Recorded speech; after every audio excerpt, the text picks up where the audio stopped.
Hi, and welcome to the ninth and 10th grade English class book talk. This month we're going to be talking about female protagonists. And protagonists, as you guys are learning in class right now, are generally the good characters in a book, and the antagonist is generally thought of as the negative character in the book. And a good example of a female protagonist would be in Harry Potter. Hermione would be a protagonist. So I have 5 books that I'd like to talk to today. All of you have this sheet. It has a list of the books on the back side. It also has a list of other books that are recommended based on people who have read the books that I'm presenting today. And those books are all available on Amazon, and we have them in the library here at the school. You each also have a feedback form that I would like you to fill out and turn in to me after the book talk. If you want to put your name on it, that's fine. If you don't want to put, that's also fine. There's a section on there for book topics that you would like to see, and then genres of books that you would like us, if I'm going to buy books for the library, what kind of books would you like us to buy? Okay, so let's go ahead and jump right into this. The first book is Life is Funny. It's by E.R. Frank. This is the first book that he wrote. He's written several books since then. This book is about 11 characters that live in New York City. They are all loosely connected to each other in the same way that you are connected to different people in the school. You come in and out of their lives. This book takes place over 7 years, and it is, he walks through all the different characters. Some of them are in year 1 and year 4, some of them are in year 2 and then in year 7. So they come in and out of the book. Sometimes they're interacting with each other from the book, and sometimes they're not interacting with them at all. This book is about all different socioeconomic classes. So this has kids who are rich, it has kids who are poor, it has kids who are different religions, it has kids who are black, who are white, who are Muslim. So it has a lot of characters, and they're all dealing with things that you as teenagers normally deal with. So the normal fears that they have. Some of the students are dealing with people who are abused, so you may know some people who are abused. This is just a good book that covers things that you are familiar with as a teenager, and so it's a very good book from that perspective. The second book I'd like to talk about is called Lost Boy, Lost Girl. This is a book about the lost boys and the lost girls from the Sudan War, and this is probably happening about the time that many of you were born.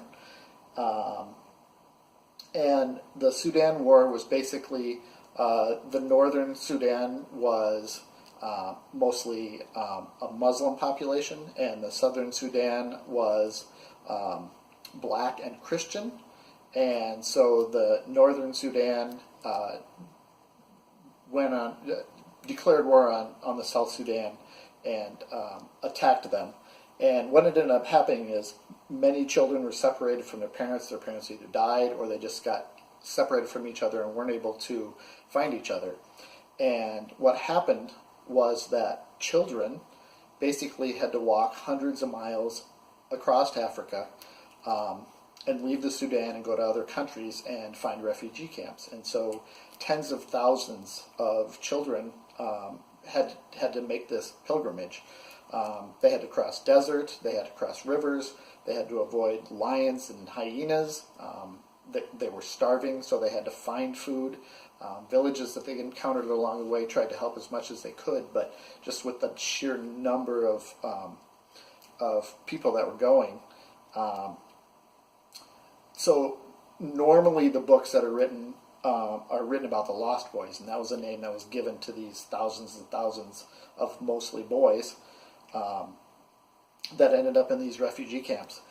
This book is actually about, it alternates chapters. One chapter is about a lost boy, another chapter is about a lost girl. And this couple, although they didn't know each other when the war started, they met in a refugee camp. They were both lucky enough to come to America and continued their relationship even though they lived on opposite coasts, and they're actually married and have children today.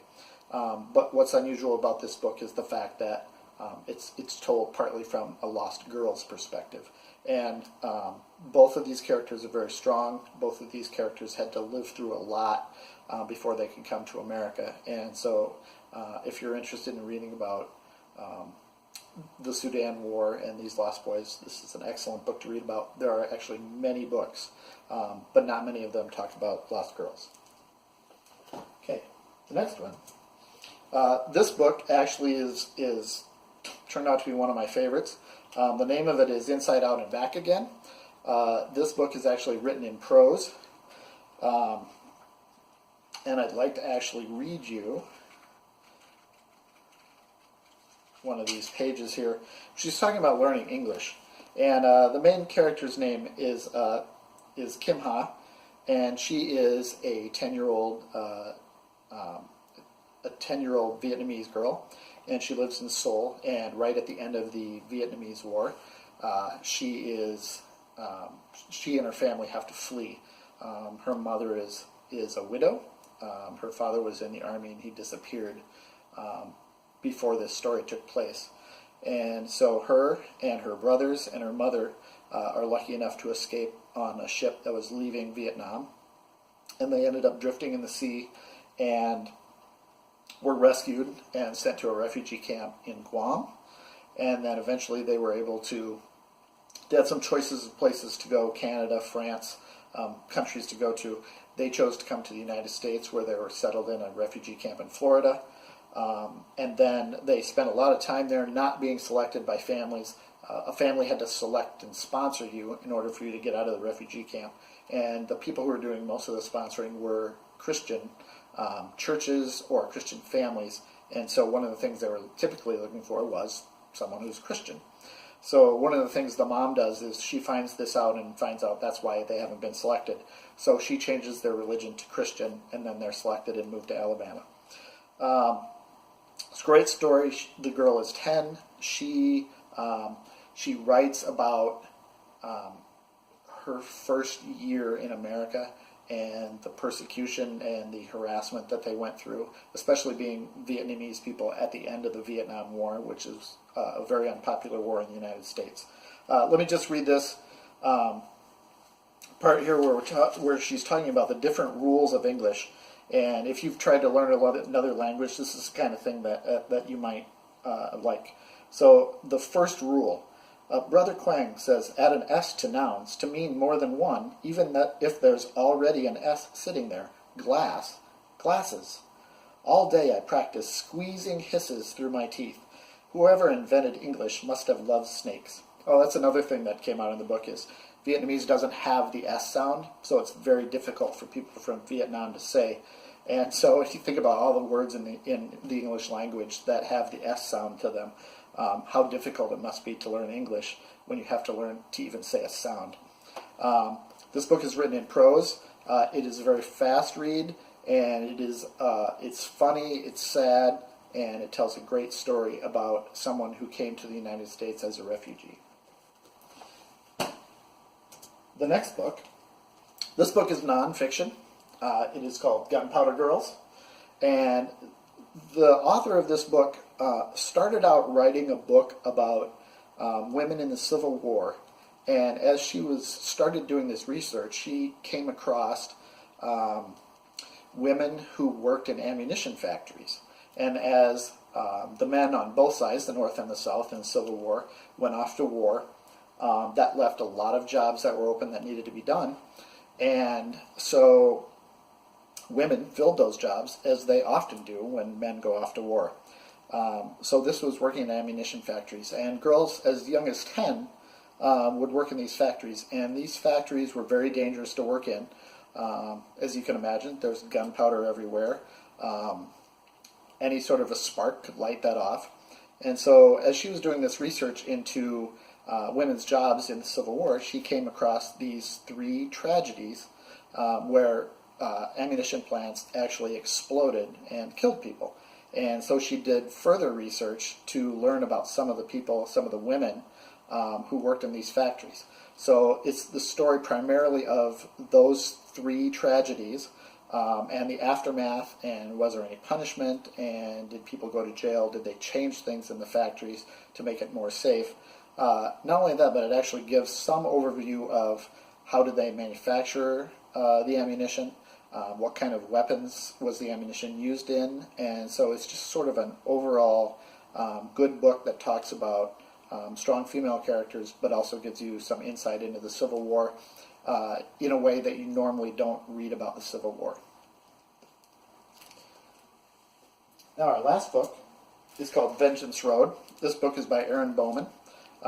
It is a Western, if you've ever seen the movie True Grit, either of them, the one with the one that was just recently made in the last few years, and then or read True Grit, the book. This is a Western in that same theme. The character in this book, her name is Kate. Her father is killed at the beginning of this story, and the gang that kills her, known as the Rose Riders, are looking for gold, and they think that her father has it. She decides that she's going to go and track down these men and kill all of them. So that is that's her promise at the beginning of the book, is she's going to do that. She disguises herself as a boy, and she heads out. She starts to find things out about her family that she didn't know, things that were kept secret from her, and frankly are very surprising to her as she starts doing this. She is also joined on the road by two brothers who she went to their house because her father had told her to go there if anything ever happened to her, and she needed help. So she went there, met these brothers. She decided she was going to leave them because she did not want to be with that family. And then they ended up meeting her on the road because they were generally going the same direction to go get some cattle. So they meet up, they join up, they stick together, and this book is it's a fun book to read. It's a Western adventure. The main character happens to be a strong female character, but I think if you like Westerns, this would be a great book for anybody who enjoys Westerns to read. So, I just want everybody to know we have all these books in the library. Anyone who's interested in reading them, we have the reservations book at the desk. Each book has its own page. If you're interested in checking it out, you can go to the reservations book, write your name in, and as the book becomes available, I will check it out to you. If there are books that you would like the library to purchase, we also have a wish list book. It's also near the reservations book. You can just write the book in there. If you write your name next to it and repurchase the book, then you would be the first person to check that book out when it comes in. And again,